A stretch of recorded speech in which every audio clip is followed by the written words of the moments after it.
Hi dear students, welcome you all to my Easy Chemistry YouTube classes.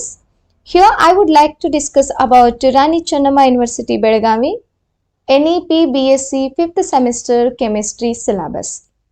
ನಿಮಗೋಸ್ಕರ ನಾನು 5th semester ನಲ್ಲಿ ಯಾವ ರೀತಿಯಾಗಿ ಸಿಲೆಬಸ್ ಕಂಟೆಂಟ್ ಇದೆ ಅನ್ನೋದನ್ನ ಡಿಸ್ಕಷನ್ ಮಾಡ್ತಾ ಇದ್ದೀನಿ. ಸೊ ನೀಟಾಗಿ ನೋಡ್ಕೊಳ್ಳಿ. ಮೊದಲಿಗೆ ಇಲ್ಲಿ ನೀವು ಈಗಾಗಲೇ ಯಾವುದೋ ಒಂದು ಕಾಂಬಿನೇಷನ್ ಅಲ್ಲಿ ಇರ್ತೀರಾ. For example P C combination ಅಂತ ಹೇಳಿ ಇಟ್ಕೊಳ್ಳೋಣ. ಇವಾಗ ಏನಾಗುತ್ತೆ, 5th ಸೆಮಿಸ್ಟರ್ನಲ್ಲಿ ಈ ಎರಡೆರಡು ಸಬ್ಜೆಕ್ಟ್ ಏನಾಗತ್ತೆ ಅಂತಂದ್ರೆ ಡಬಲ್ ಆಗುತ್ತೆ. ಫಾರ್ ಎಕ್ಸಾಂಪಲ್ ಫಿಸಿಕ್ಸ್ ಸಬ್ಜೆಕ್ಟ್ ಕೂಡ ಏನಾಗತ್ತೆ ಅಂತಂದ್ರೆ ಡಬಲ್ ಆಗುತ್ತೆ, ಕೆಮಿಸ್ಟ್ರಿ ಸಬ್ಜೆಕ್ಟ್ ಕೂಡ ಏನಾಗತ್ತೆ ಅಂತಂದ್ರೆ ಡಬಲ್ ಆಗುತ್ತೆ. ಓಕೆ, ಇಲ್ಲೇ ಇದ್ರ ಜೊತೆಗೆ ನಾವು ಒಂದು ಸಬ್ಜೆಕ್ಟ್ ಬರುತ್ತೆ, SEC ಅಂತ ಬರುತ್ತೆ, ಸ್ಕಿಲ್ ಎನ್ಹಾನ್ಸ್ಮೆಂಟ್ ಕೋರ್ಸ್ ಅಂತ ಹೇಳಿ ಬರುತ್ತೆ. ಇದು ಯೂನಿವರ್ಸಿಟಿ ಗೈಡ್ಲೈನ್ಸ್ ಮುಖಾಂತರ ನಾವೇನ್ ಮಾಡ್ತೀವಿ ಅಂತಂದ್ರೆ ಇದನ್ನ ತಗೊಳ್ತೀವಿ. ಆಮೇಲೆ ವೊಕೇಶನಲ್ ಕೋರ್ಸಸ್ ಅಂತ ಹೇಳಿ ಬರುತ್ತೆ. ಇದ್ರ ಬಗ್ಗೆ ಇನ್ನೂ ನಮಗೆ ಸಾಕಷ್ಟು ಐಡಿಯಾ ಇಲ್ಲ.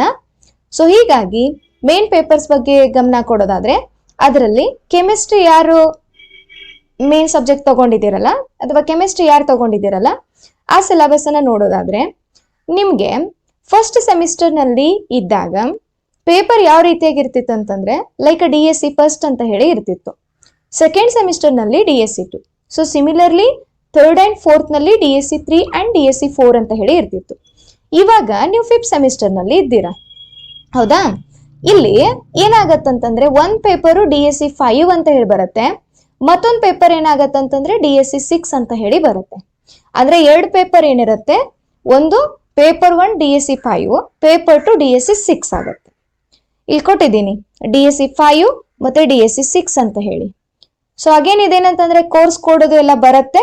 ಓಕೆ, ಸೊ ಇದು 5L ಅಂತಂದ್ರೆ ಲೆಕ್ಚರ್ ಥಿಯರಿ, 5P ಅಂತಂದ್ರೆ ಪ್ರಾಕ್ಟಿಕಲ್, 6L ಅಂತಂದ್ರೆ ಥಿಯರಿ, 6P ಅಂತಂದ್ರೆ practical. Okay, again same marks structure ಇದೆ. 40 ಮಾರ್ಕ್ಸ್ ಇಂಟರ್ನಲ್ ಹೋಗುತ್ತೆ, ಆಮೇಲೆ 60 ಮಾರ್ಕ್ಸ್ ಏನಾಗತ್ತೆ ಅಂತಂದ್ರೆ ಥಿಯರಿಗೆ ಹೋಗುತ್ತೆ. Total 100 marks. Per week 4 class ಬರುತ್ತೆ. ಆಮೇಲೆ ಪ್ರಾಕ್ಟಿಕಲ್ ಕೂಡ 4 ತಾಸು ಬರುತ್ತೆ. ಇಲ್ಲಿ ಫಸ್ಟ್ ಪ್ರಾಕ್ಟಿಕಲ್ 25 ಮಾರ್ಕ್ಸ್ ಆಗುತ್ತೆ, ಸೆಕೆಂಡ್ ಪ್ರಾಕ್ಟಿಕಲ್ 25 ಮಾರ್ಕ್ಸ್ ಆಗುತ್ತೆ. ಥಿಯರಿಗೆ ಟೋಟಲ್ ಕ್ರೆಡಿಟ್ ಬಂದ್ಬಿಟ್ಟು 4 ಕ್ರೆಡಿಟ್ ಹೋಗುತ್ತೆ, ಆಮೇಲೆ ಪ್ರಾಕ್ಟಿಕಲ್ಗೆ 2 ಕ್ರೆಡಿಟ್ ಹೋಗುತ್ತೆ. ಟೋಟಲ್ ಅಂತಂದ್ರೆ ಒಂದು ಸಬ್ಜೆಕ್ಟ್ ದಿಂದ ನಿಮಗೆ 6 ಕ್ರೆಡಿಟ್ ಹೋಗುತ್ತೆ. ಸೊ ಸಿಮಿಲರ್ಲಿ ಅದೇ ತರ ಏನಂತಂದ್ರೆ ಸೆಕೆಂಡ್ ಪೇಪರ್ ನಲ್ಲಿ ಕೂಡ ಆಗುತ್ತೆ. ಓಕೆ, ಸೊ ಹಂಗಾದ್ರೆ ಇಲ್ಲಿ ಫಸ್ಟ್ ನೋಡೋಣ ಪೇಪರ್ 1 ಬಗ್ಗೆ ನೋಡೋಣ.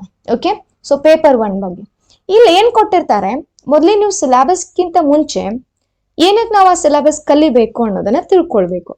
ಇಲ್ಲೇನಂತಂದ್ರೆ ದ ಕೋರ್ಸ್ ಅಬ್ಜೆಕ್ಟಿವ್ಸ್, ಉದ್ದೇಶ ಏನಿದೆ ಈ ಸಿಲೆಬಸ್ದು. First, students learn about general trends of D and F block elements. D ಮತ್ತೆ ಎ ಬ್ಲಾಕ್ ಎಲಿಮೆಂಟ್ಸ್ ನಲ್ಲಿ ಯಾವ್ಯಾವ ಟ್ರೆಂಡ್ಸ್ ಬರುತ್ತೆ ಕಲಿಬೇಕು. ನಂತರ ವೇಲೆನ್ಸ್ ಬಾಂಡ್ ಥಿಯರಿ ಮತ್ತೆ ಇದ್ರ ಸ್ಟ್ರಕ್ಚರ್ಸ್ ಅನ್ನ ಕಲಿಬೇಕಾಗತ್ತೆ. Next, classification and synthesis of heterocyclic compounds, sources and classification and characteristics of alkalides. Next, principles of green chemistry, selection rules, energy levels and respective transition in molecular spectroscopy, and overview of nanostructures and nanomaterials and polymers. ಈ ಎಲ್ಲ syllabus ಏನಿದೆಯಲ್ಲ, ಈ ಎಲ್ಲ syllabus ಅನ್ನ ಯಾವುದು ಗಮನದಲ್ಲಿ ಇಟ್ಕೊಂಡು ಮಾಡಿರ್ತಾರೆ ಅಂತಂದ್ರೆ ನೆಕ್ಸ್ಟ್ ಹೈಯರ್ ಎಜುಕೇಶನ್ ಆಗಿರ್ಬೋದು, ಅಥವಾ ನೀವು ನೆಕ್ಸ್ಟ್ ಏನಾದ್ರೂ ಜಾಬ್ ಮಾಡೋದಿಕ್ ಹೋಗ್ತಿರಲ್ಲ ಕೆಮಿಸ್ಟ್ರಿ ಮೇಲೆ, ಆ ಎಲ್ಲಾ ಉದ್ದೇಶ ಇಟ್ಕೊಂಡು ಏನ್ ಮಾಡಿರ್ತಾರೆ ಅಂತಂದ್ರೆ ರೆಡಿ ಮಾಡಿರ್ತಾರೆ.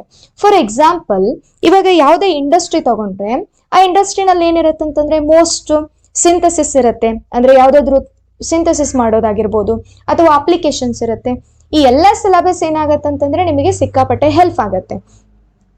ಕೋರ್ಸ್ ಔಟ್ಕಮ್ಸ್ ಅಂತಂದ್ರೆ ಕೋರ್ಸ್ ಅನ್ನ ಮುಗಿಸಿದ ನಂತರ ಏನ್ ಏಬಲ್ ಆಗ್ತೀರಾ. Okay, so after the completion of course work the students would be able to predict the electronic configuration, oxidation states, color, magnetic properties of D and F block elements. ಅಂದ್ರೆ course ಅನ್ನ ಕಲ್ತ ನಂತರ ನೀವು D and F block elements electronic configuration ಬರೀಬಹುದು, oxidation state ಹೇಳ್ಬೋದು, colour ಮತ್ತೆ magnetic properties expression ಮಾಡಬಹುದು. Next ಏನಂತಂದ್ರೆ identify the possible types of inner and outer orbital complexes with coordination number 4 and 6. Write molecular orbital picture and aromatic characteristics of heterocyclic compounds. Write the constitution of conine, hygrine and nicotine. Appreciate the need for green chemistry and eco-efficiency. identify the selection rules for a electronic vibrational and rotational spectra, elucidate the properties of polymers and nanomaterials. ಇದು main objective. ಅಂದ್ರೆ ಈ course ಅನ್ನ ಏನಕ್ಕಾಗಿ ಕಲಿಬೇಕು, ಕಲ್ತ್ ನಂತರ ಏನೇನ್ ಅರ್ಥ ಮಾಡ್ಕೊಳ್ತೀರಾ. ಹಾಗಾದ್ರೆ ಸಿಲೆಬಸ್ ಪಾಯಿಂಟ್ಸ್ ಹೋಗೋಣ.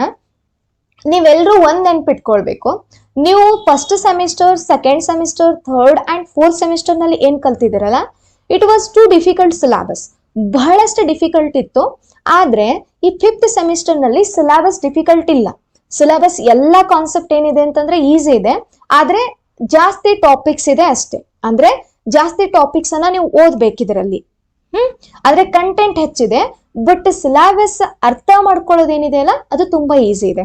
ಇವಾಗ ಪೇಪರ್ 1 ನಲ್ಲಿ ಫಸ್ಟ್ ಯೂನಿಟ್ ಯಾವ್ದು ಬರುತ್ತೆ? ಫಸ್ಟ್ ಯೂನಿಟ್ ನಲ್ಲಿ ಫಸ್ಟ್ ಟಾಪಿಕ್ ಯಾವ್ದು ಬಂದ್ಬಿಟ್ಟು ಅಂತಂದ್ರೆ D and F block elements.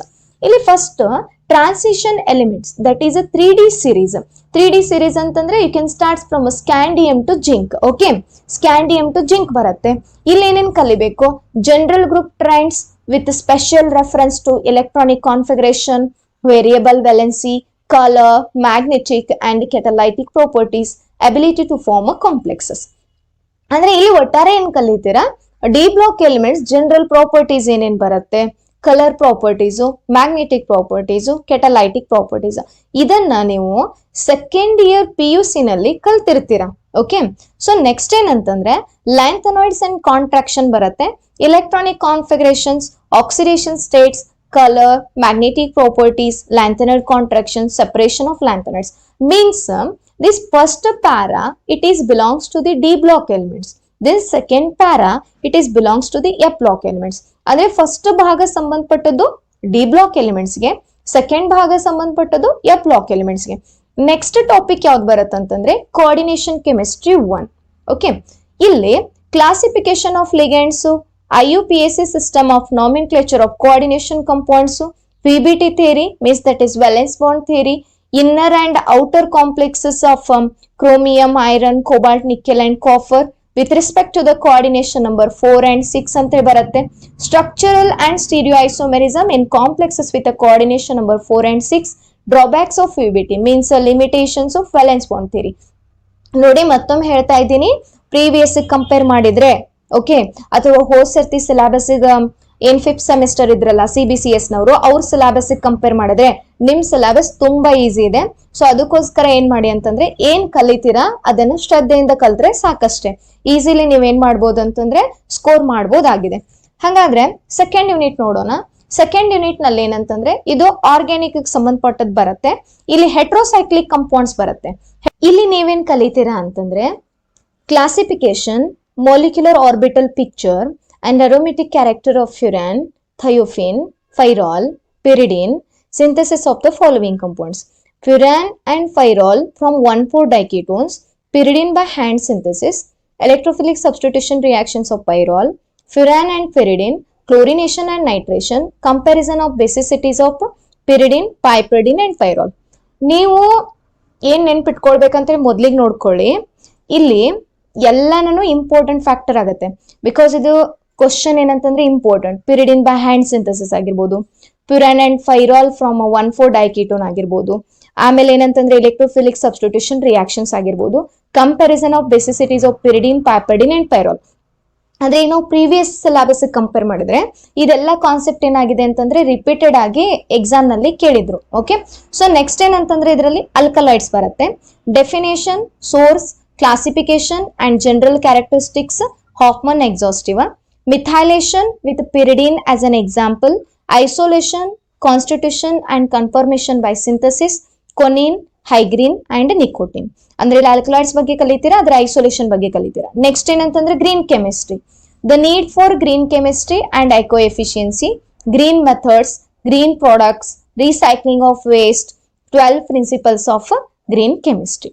ಇದರಲ್ಲಿ 12 ಪ್ರಿನ್ಸಿಪಲ್ಸ್ ಆಫ್ ಗ್ರೀನ್ ಕೆಮಿಸ್ಟ್ರಿ ಏನಿದೆ ಅಲ್ಲ, ಇದು ಇಂಪಾರ್ಟೆಂಟ್ ಕ್ವಶನ್ ಆಗಿದೆ. ಓಕೆ, ಸೊ ಹಂಗಿದ್ರೆ ನೆಕ್ಸ್ಟ್ ಥರ್ಡ್ ಯೂನಿಟ್ ಹೋಗೋಣ. ಥರ್ಡ್ ಯೂನಿಟ್ ನಲ್ಲಿ ಸ್ವಲ್ಪ ಇದ್ರೊಳಗೆ ಏನಂತಂದ್ರೆ ನಾನು ಮುಂಚೆನೆ ಹೇಳಿದ್ದೀನಿ, ಸಿಲೆಬಸ್ ಈಸಿ ಇದೆ ಬಟ್ ಕಂಟೆಂಟ್ ಜಾಸ್ತಿ ಇದೆ ಅಂತ ಹೇಳಿ. Introduction to molecular spectra, here electromagnetic radiation, regions of the spectrum, Born Oppenheimer approximation, degrees of freedom. ಇದಿಷ್ಟು ಕಲಿತೀರಾ. ನೆಕ್ಸ್ಟ್ ಇಲೆಕ್ಟ್ರಾನಿಕ್ ಸ್ಪೆಕ್ಟ್ರೋಸ್ಕೋಪಿ ಬರುತ್ತೆ. ಇದರಲ್ಲಿ concept of potential energy curves for bonding and aunty bonding molecular orbitals, qualitative description of selection rules, energy levels and respective transitions, Planck Condon principle. ಇದರಲ್ಲಿ almost ಏನಂತಂದ್ರೆ Planck Condon principle ಕೂಡ important ಇದೆ. Okay, so ಆಮೇಲೆ selection rules 2 marks ಕೇಳ್ತಾರೆ. ಆಮೇಲೆ ಏನಂತಂದ್ರೆ bonding and aunty bonding molecular orbital picture ಕೇಳ್ಬೋದು. Next ಬಂದ್ಬಿಟ್ಟು rotational spectroscopy, classification of molecules, rotational spectra of rigid diatomic molecules, criteria for showing the spectra, energy levels of rigid rotator, selection rules, calculation of bond length and moment of inertia of HCl molecule. ಇದೇನಂತಂದ್ರೆ important question ಆಗಿದೆ. Okay, ಇದರಲ್ಲಿ ಇದೊಂದು important ಆಗಿದೆ. ಆಮೇಲೆ ಏನಂತಂದ್ರೆ ಡಯಾಟೋಮಿಕ್ molecules ಬಗ್ಗೆ ಕೇಳ್ತಾರೆ. ಇವೆಲ್ಲ ಸ್ವಲ್ಪ ಸಿಲೆಬಸ್ ನಲ್ಲಿ ನಾನು ಏನ್ ಹೇಳ್ತಾ ಇದ್ದೀನಲ್ಲ ಅದಷ್ಟೇ ನೀವು ನೋಡ್ಕೊಂಡ್ರು ಕೂಡ ಸಾಕಾಗತ್ತೆ. ನೆಕ್ಸ್ಟ್ ಟಾಪಿಕ್ ಬಂದ್ಬಿಟ್ಟು ವೈಬ್ರೇಷನಲ್ ಸ್ಪೆಕ್ಟ್ರೋಸ್ಕೋಪಿ. ಇಲ್ಲಿ ಸಿಂಪಲ್ ಹಾರ್ಮೋನಿಕ್ ಆಸಿಲೇಟರ್ SHO ಬಗ್ಗೆ ಕಲಿತೀರಾ, ಹುಕ್ಸ್ ಲಾ ಬಗ್ಗೆ ಕಲಿತೀರಾ. It is important. Energy level of simple harmonic oscillator, model of diatomic molecules, selection rules, 0 point energy determination of force constant and qualitative relation between force constant and bond dissociation energies, vibrational degrees of freedom molecules, linear and non-linear. ಇದೆಲ್ಲನೂ important ಇದೆ. ಒಟ್ನಲ್ಲಿ ಏನು ನಾನು ಹೇಳ್ತಾ ಇದ್ದೀನಿ, syllabus easy ಇದೆ. ಸ್ವಲ್ಪ ಏನಂತಂದ್ರೆ ಗಮನ ಕೊಟ್ಟು ಓದಿದ್ರೆ ಈಸಿಯಾಗಿ ಏನ್ ಮಾಡ್ಬೋದು ಅಂತಂದ್ರೆ ಸ್ಕೋರ್ ಮಾಡ್ಬೋದು. ಆಮೇಲೆ ಯೂನಿಟ್ 4 ಏನ್ ಬರತ್ತಂತಂದ್ರೆ ಅದರಲ್ಲಿ ಫಸ್ಟ್ ಕಾನ್ಸೆಪ್ಟ್ ಬಂದ್ಬಿಟ್ಟು ಪ್ರಾಪರ್ಟೀಸ್ ಆಫ್ ಪಾಲಿಮರ್ಸ್. ಇಲ್ಲಿ physical, thermal, flow and mechanical properties ಬಗ್ಗೆ ಕಲಿತೀರಾ. ಅಂದ್ರೆ just brief introduction for the preparation, structure, properties and application of the following polymers. ಇಲ್ಲಿ ಏನಂತಂದ್ರೆ ಕೆಲವೊಂದು ಪಾಲಿಮರ್ಸ್ ಕೊಟ್ಟಿದ್ದಾರೆ. ಆ ಪಾಲಿಮರ್ಸ್ ಯಾವ ಅಂತಂದ್ರೆ ಪಾಲಿ ಒಲಿಫಿನ್ಸ್ ಇದೆ, ಪಾಲಿಸ್ಟೈರಿನ್ ಇದೆ, styrene, copolymers, polyvinyl chloride, related polymers, polyvinyl acetate and related polymers, acrylic polymers ಆಗಿರ್ಬೋದು, ಫ್ಲೂರೋ ಪಾಲಿಮರ್ಸ್ ಆಗಿರ್ಬೋದು, polyamides and related polymers, phenol formaldehyde resins ಆಗಿರ್ಬೋದು, ಬೆಕಲೈಟ್ ಅಂಡ್ ನೋವೋಲ್ಯಾಕ್ ಅಂತ ಬರುತ್ತೆ, ಪಾಲಿಯುರೇಥೇನ್ಸ್ ಬರುತ್ತೆ, ಸಿಲಿಕಾನ್ ಪಾಲಿಮರ್ಸ್, ಪಾಲಿಡೈನ್ಸ್ ಬರುತ್ತೆ, polycarbonates, conducting polymers, polyacetylene, poly aniline, poly sulphide ಆಗಿರ್ಬೋದು, pyrrole ಆಗಿರ್ಬೋದು, ಥಯೋಫಿನ್ ಆಗಿರ್ಬೋದು, ಇವೆಲ್ಲ ಬರುತ್ತೆ. ಓಕೆ, ಅಂದ್ರೆ ಇದನ್ನು ಕೂಡ ನೀವು ಸೆಕೆಂಡ್ PUC ನಲ್ಲಿ ಕಲ್ತಿದ್ದೀರಾ. ಸೊ ನೆಕ್ಸ್ಟ್ ಏನಂತಂದ್ರೆ inorganic polymers.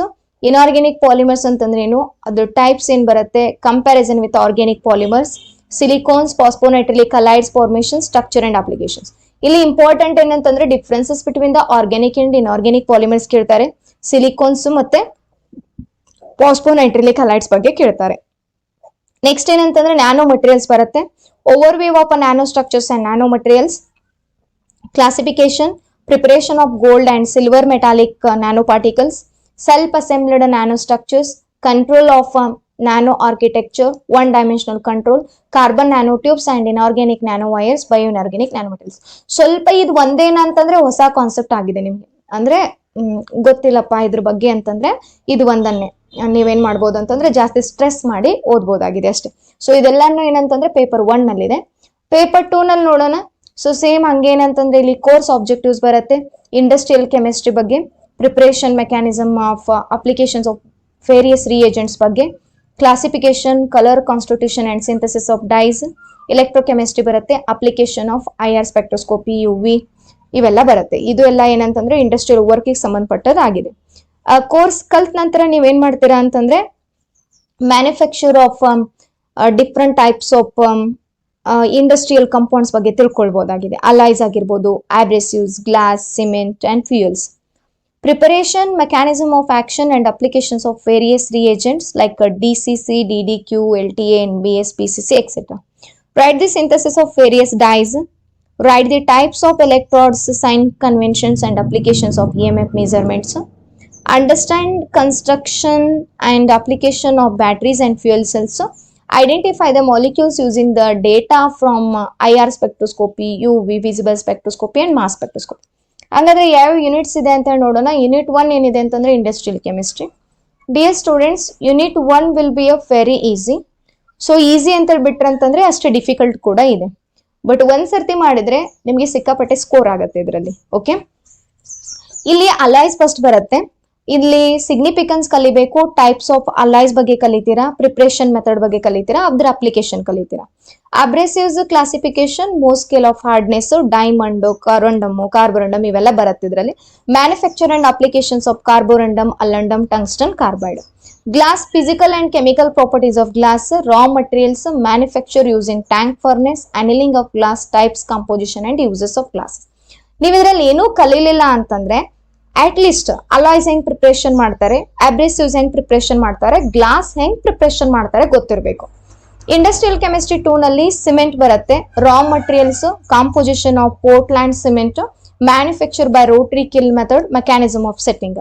Fuels, characteristics and calorific values of fuels, advantages of gaseous fuels, manufacture of water gas and biogas. ಅಂದ್ರೆ ಇಲ್ಲಿ ಸಿಮೆಂಟ್ ಮತ್ತೆ ಫ್ಯೂಯಲ್ಸ್ ಬಗ್ಗೆ ತಿಳ್ಕೊಳ್ತಿರಲ್ಲ, ಸಿಮೆಂಟ್ ಹೆಂಗ್ ಪ್ರಿಪರೇಷನ್ ಮಾಡ್ತಾರೆ, ಫ್ಯೂಯಲ್ಸ್ ಯಾವ್ಯಾವ ರೀತಿಯಾಗಿರುವಂತ ಫ್ಯೂಯಲ್ಸ್ ಬರುತ್ತೆ ಅಂತಂದ್ರೆ ವಾಟರ್ ಗ್ಯಾಸ್ ಬರುತ್ತೆ, ಬಯೋಗ್ಯಾಸ್ ಬರುತ್ತೆ, ಇವನ್ನೆಲ್ಲ ನಾವೇನ್ ಮಾಡ್ಕೊಳ್ಬೇಕಂತಂದ್ರೆ ಪ್ರಿಪರೇಷನ್ ಬಗ್ಗೆ ತಿಳ್ಕೊಳ್ಬೇಕಾಗತ್ತೆ. ನೆಕ್ಸ್ಟ್ ಯೂನಿಟ್ ನಂಬರ್ 2 ಏನ್ ಬರುತ್ತೆ ಅಂತಂದ್ರೆ ರಿಏಜೆಂಟ್ಸ್ ಅಂಡ್ ರಿಯಾಕ್ಷನ್ಸ್ ಬರುತ್ತೆ. ಇಲ್ಲಿ ಕೆಲವೊಂದು ರಿಏಜೆಂಟ್ಸ್ ಬರುತ್ತೆ, ಆ ರಿಏಜೆಂಟ್ಸ್ ಅನ್ನ ಯೂಸ್ ಮಾಡ್ಕೊಂಡು ನಾವೇನ್ ಮಾಡ್ಬೇಕಂದ್ರೆ ಇದರ ಅಪ್ಲಿಕೇಶನ್ಸ್ ಬಗ್ಗೆ ಕಲಿಬೇಕಾಗತ್ತೆ. ಸೊ ಇಲ್ಲಿ DCC ಇದೆ, ಲಿಥಿಯಂ ಅಲ್ಯೂಮಿನಿಯಂ ಟೆಟ್ರಾಹೈಡ್ರೈಡ್ ಇದೆ, DDQ ಇದೆ, NBS ಇದೆ, OSO4 ಇದೆ, ಆಸ್ಮಿಯಂ ಟೆಟ್ರಾಕ್ಸೈಡ್ ಇದೆ, PCC ಇದೆ, ಲೆಡ್ ಟೆಟ್ರಾಸಿಟೇಟ್ ಇದೆ. ಈ ರೀತಿಯಾಗಿ ರಿಏಜೆಂಟ್ಸ್ ಅನ್ನ ನೀವು ತಿಳ್ಕೊಳ್ಬೇಕಾಗತ್ತೆ. ಇನ್ನು ಡೈಸ್ ಅಂತಂದ್ರೆ ಕಲರಿಂಗ್ ರಿಏಜೆಂಟ್ ಆಗಿರ್ಬೋದು. Classification, requirement of a dye, colour and constitution, the synthesis of each of the following class of dyes. ಇಲ್ಲಿ ಏನ್ ಕ್ಲಾಸಸ್ ಕೊಟ್ಟಿದಾರಲ್ಲ ಅದ್ರೊಳಗಿನ ಪ್ರತಿಯೊಂದು ಏನಂತಂದ್ರೆ ಎಕ್ಸಾಮ್ಗೆ ಇಂಪಾರ್ಟೆಂಟ್. ಅಜೋಡೈಸ್ ನಲ್ಲಿ Congo red preparation, vat dyes ನಲ್ಲಿ ಇಂಡಿಗೋ ಪ್ರಿಪರೇಷನ್, ಆಂಥ್ರಾಕ್ವಿನಾನ್ ಡೈಸ್ ನಲ್ಲಿ alizarin preparation, triphenyl methane ನಲ್ಲಿ dyes preparation ಆಗಿರ್ಬೋದು, ಮೆಲಚೈಟ್ ಗ್ರೀನ್ ಆಗಿರ್ಬೋದು, ಅಂಡ್ ಇಲ್ಲಿ crystal violet, phthalein dyes, fluorescein, eosin, synthesis of each dyes ಅಂತಂದ್ರೆ ಪ್ರತಿಯೊಂದ್ರದ್ದು ಸಿಂಥಸಿಸ್ ನೀವು ಪ್ರಾಕ್ಟೀಸ್ ಮಾಡಿಬಿಟ್ಟು ಇಲ್ಲಿ ಪ್ರತಿಯೊಂದು ರಿಯೇಜೆಂಟ್ ಅಪ್ಲಿಕೇಶನ್ಸ್ ಮತ್ತೆ ಅದ್ರದ್ದು reagents reaction and mechanism practice ಮಾಡಿಬಿಟ್ರೆ it will be very helpful for you. Unit number 3 it is very important, ಬಹಳಷ್ಟು ಇಂಪಾರ್ಟೆಂಟ್ ಇದೆ, ಅಷ್ಟೇ ಸ್ವಲ್ಪ ಹೆವಿ ಟಾಪಿಕ್ ಇದೆ, ಎಲೆಕ್ಟ್ರೋಕೆಮಿಸ್ಟ್ರಿ. ಇಲ್ಲಿ ಎಲೆಕ್ಟ್ರೋಕೆಮಿಕಲ್ ಸೆಲ್ಸ್ ಬಗ್ಗೆ ತಿಳ್ಕೊಳ್ಬೇಕು. That is a reversible and irreversible cells. EMF of a cell and its measurement by potentiometer. Standard cell, that is a Western standard cell. Types of electrodes, reference electrode, calomel electrode, sign conventions, Nernst equation, electrochemical series and its applications, salt bridge and its applications, determination of pH of solution by hydrogen electrode, Quinn hydron electrode and a glass electrode methods, concentration cell with and without transparent liquid junction potential. ಅದ್ರ ಮೇಲೆ problems ಬಿಡಿಸಬೇಕಾಗತ್ತೆ. Applications of EMF, determination of solubility and solubility product of sparingly soluble salts ಆಗಿರ್ಬೋದು, potentiometric titrations ಆಗಿರ್ಬೋದು, redox potential ಆಗಿರ್ಬೋದು. Next ಏನ್ ಬರುತ್ತೆ ಅಂತಂದ್ರೆ battery and fuel cells ಬರುತ್ತೆ. Primary and secondary batteries, construction and applications of lead acid battery ಆಗಿರ್ಬೋದು, lithium battery ಆಗಿರ್ಬೋದು, lithium polymer cell ಆಗಿರ್ಬೋದು, nickel cadmium cell, fuel cells, hydrogen oxygen and hydrocarbon, oxygen fuel cells and their applications. Next unit number 4 ನಲ್ಲಿ ಏನಂತಂದ್ರೆ IR spectroscopy. ಇದೆಲ್ಲ ಸಂಬಂಧಪಟ್ಟದ್ದು ಸ್ಪೆಕ್ಟ್ರಗೆ ಸಂಬಂಧಪಟ್ಟದ್ದು. ಕೆಲವೊಂದು students ಏನಂತಂದ್ರೆ ಈ ಯೂನಿಟ್ ಅನ್ನ ಸ್ಕಿಪ್ ಮಾಡಬಹುದಂತೆ ಅನ್ಕೊಂಡಿದೀನಿ. ಬಟ್ ನಾನು ನನ್ನ ಯೂಟ್ಯೂಬ್ ನಲ್ಲಿ ಏನ ಮಾಡಿರ್ತೇನೆ ಅಂತಂದ್ರೆ ಈ ರೆಗ್ಯುಲರ್ ವಿಡಿಯೋಸ್ ಅನ್ನ ಅಪ್ಲೋಡ್ ಮಾಡಿರ್ತೀನಿ. ಅವಾಗ ನೀವು ಯಾವುದೇ ಯೂನಿವರ್ಸಿಟಿ ಅವ್ರು ಇದ್ರು ಕೂಡ ಸ್ವಲ್ಪ ಕೆಲವೊಂದು ಪಾಯಿಂಟ್ಸ್ ಅಷ್ಟೇ ಚೇಂಜಸ್ ಆಗಿರುತ್ತೆ, ಅದೆಲ್ಲ ಕವರ್ ಮಾಡಿರ್ತೀನಿ. ನೀವೇನ್ ಮಾಡ್ಬೋದು ಅಂತಂದ್ರೆ ವಿಡಿಯೋಸ್ ಅನ್ನ ನೋಡ್ಕೊಂಡು ಪ್ರಾಕ್ಟೀಸ್ ಮಾಡ್ಬೋದು. ಸ್ವಲ್ಪ ಇದು ಕೆಲವೊಂದು ಸ್ಟೂಡೆಂಟ್ಸ್ ಏನ್ ಮಾಡ್ತಾರೆ ಅಂತಂದ್ರೆ ಇದ್ರ ಬಗ್ಗೆ ಜಾಸ್ತಿ ಗಮನ ಕೊಡಲ್ಲ, ಡಿಫಿಕಲ್ಟ್ ಆಗತ್ತೆ ಅಂತ ಹೇಳಿ. ಆದ್ರೆ ನೋಡ್ಕೊಳ್ಳಿ, introduction to IR spectroscopy, intensity of absorption band, position of absorptions, CH ಆಗಿರ್ಬೋದು, C ಡಬಲ್ ಬಾಂಡ್ O ಆಗಿರ್ಬೋದು, OH ಆಗಿರ್ಬೋದು ಅಂಡ್ NH ಅಬ್ಸಾರ್ಪ್ಷನ್ ಬ್ಯಾಂಡ್ಸ್ ಆಗಿರ್ಬೋದು. ಓಕೆ, ಅದ್ರದ್ದು ಸ್ಪೆಕ್ಟ್ರಾ ಯಾವ ರೀತಿಯಾಗಿ ಬರುತ್ತೆ, ಆಮೇಲೆ ಅಪ್ಲಿಕೇಶನ್ಸ್ ಯಾವ ರೀತಿಯಾಗಿ ಮಾಡ್ತೀವಿ, ಇದನ್ನೆಲ್ಲ ಏನ್ ಮಾಡ್ಬೇಕಂತಂದ್ರೆ ಇಲ್ಲಿ ಸ್ಟಡಿ ಮಾಡ್ಬೇಕಾಗತ್ತೆ.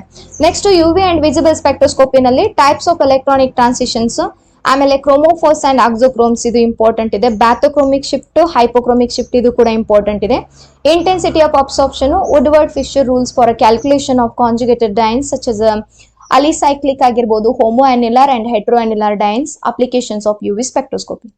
Mass spectroscopy, principle, determination of M/E ratio, instrumentation, determination of molecular mass, isotopic abundance, molecular ion peak and base peak, MAC-Lipperty rearrangement with respect to 2 hexanone, enoic acid and methyl ಹೆಕ್ಸಾನೈಡ್.